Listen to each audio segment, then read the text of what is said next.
Cette vidéo me choque. Quel est le pays au monde le plus pauvre? Le plus pauvre, je sais pas du tout. Le Sénégal, peut-être en Afrique. C'est pas en Afrique. C'est pas en Afrique? Ouais. C'est en Afrique? C'est un pays d'Afrique, j'imagine. C'est pas en Afrique. Pourquoi dans la tête des gens, pauvreté égale Afrique? Pourquoi cette image est ancrée dans notre mémoire collective? Dans la mémoire collective, l'Afrique c'est toujours la même image. Des villages sans électricité, des enfants maigres, la guerre, les brouteurs.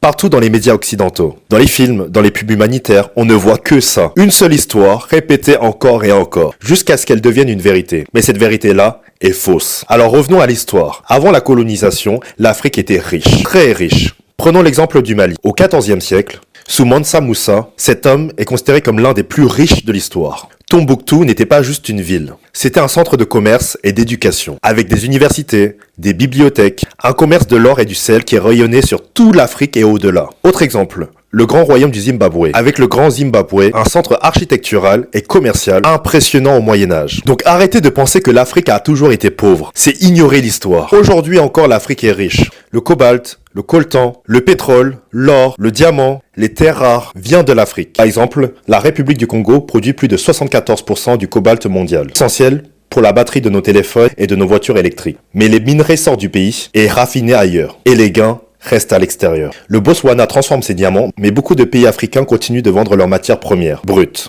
Donc avoir les ressources sous les pieds, ce n'est pas avoir la richesse dans les poches. Alors pourquoi on croit que l'Afrique est pauvre? Les médias ne montrent que la souffrance, famine, guerre, pauvreté extrême. C'est choquant, donc ça marche pour attirer l'attention. La colonisation a organisé l'économie pour extraire les ressources, pas pour industrialiser localement. Après l'indépendance, beaucoup de pays ont gardé ce modèle. Multinationales, dettes, contrats désavantageux. Résultat, un continent qui produit énormément, mais qui voit peu de bénéfices. Et cette image unique devient la vérité dans l'esprit des gens.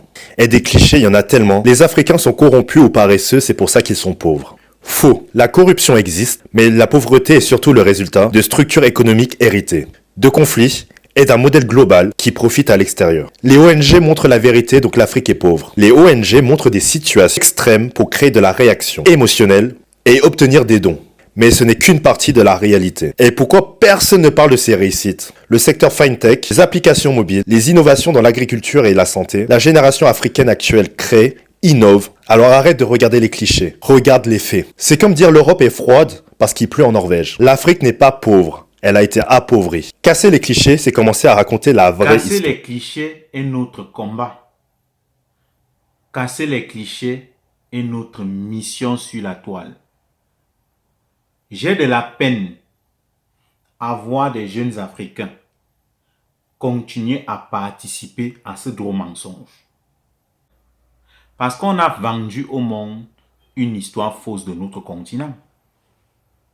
Et tout jeune Africain, je dis bien tout jeune Africain, qui peut ouvrir sa caméra pour parler de l'Afrique, devrait faire attention. Devrait être au courant de l'histoire de l'Afrique et se rendre compte que la mission qu'on a sur la toile est de corriger cette image-là. Faire comprendre au monde que l'Afrique est tout autre chose. L'Afrique n'est vraiment pas l'Afrique qui se meurt. Ce n'est pas l'Afrique qui va mal ou l'Afrique de misère. Mais paradoxalement, c'est devenu comme un syndrome. Les jeunes Africains se plaisent dans cette bêtise à partager en longueur de journée des clichés d'une Afrique qui va très mal. C'est pas surprenant qu'on entende des gens avoir de telles déclarations parce que nous-mêmes, nous sommes responsables de l'image qu'on vend de l'Afrique. Je le dis parfois, c'est fait souvent d'une manière naïve, mais beaucoup ne savent pas combien de fois ils se font du mal à eux-mêmes. Ce n'est pas parce que tu as partagé l'image venant d'un autre pays que tu es à l'abri. Là, on généralise, parce que dans l'histoire, beaucoup connaissent que l'Afrique est un pays.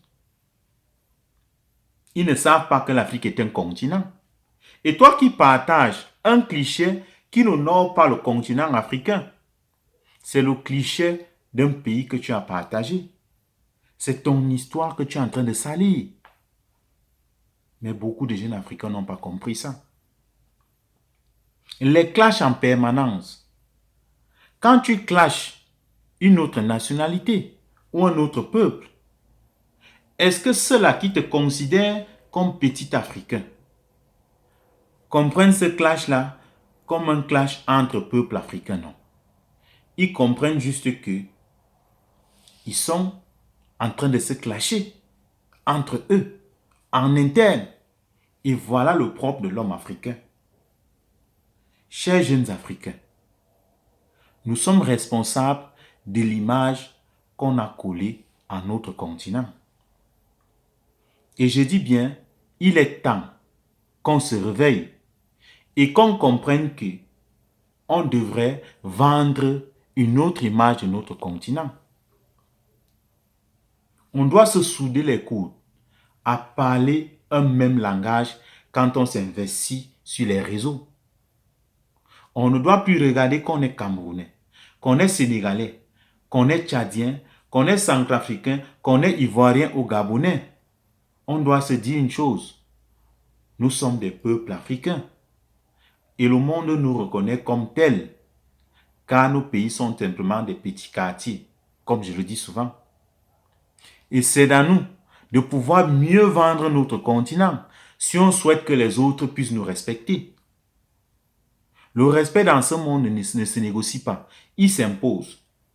Et on se doit s'imposer ce respect en nous vendant comme il le faut, en nous valorisant et en montrant au monde que on vaut mieux que ça.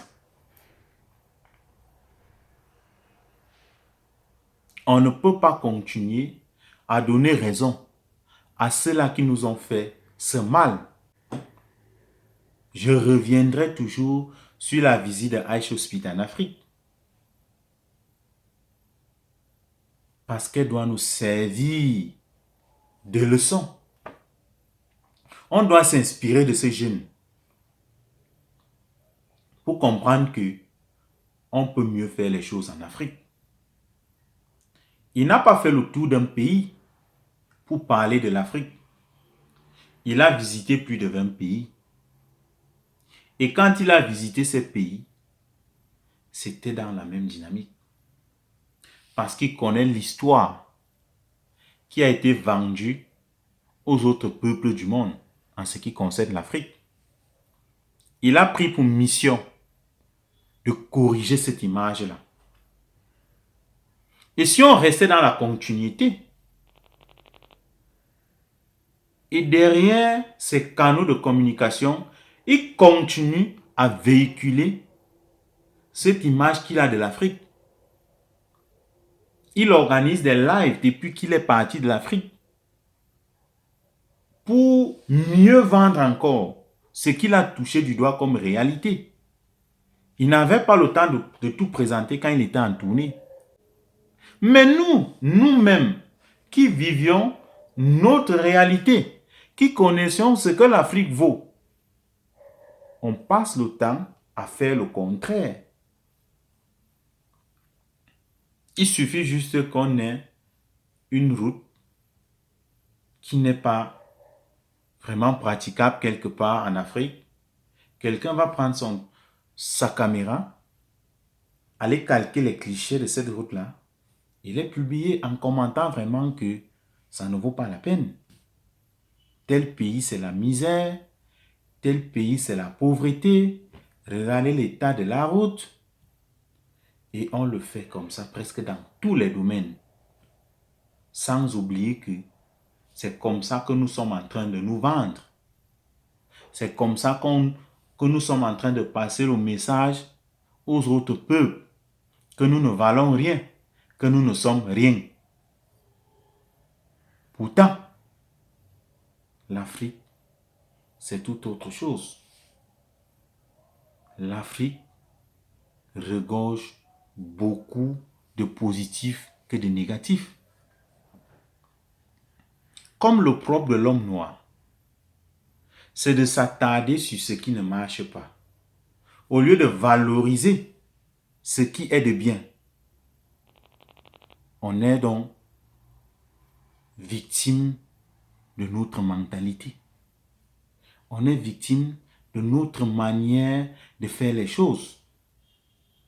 Si on arrivait à revoir les choses différemment, à valoriser plus ce qui est fait et ce qui marche, on va se rendre compte que ce qui est moins bon peut être amélioré parce qu'on passera le temps à parler de ce qui est de bon. C'est ce que les autres sociétés font. Quand l'homme africain, lui, voit le verre à moitié vide, un autre individu d'une autre communauté humaine, lui verra ce verre à moitié plein. Voilà la différence de mentalité. Et si on commençait à voir le verre à moitié plein, ça va beaucoup aider notre continent. On va commencer à apprécier les efforts qui sont faits, à accepter ce qui ne marche pas ou ce qui est moins bon. Voilà ce que les jeunes Africains devraient commencer à faire.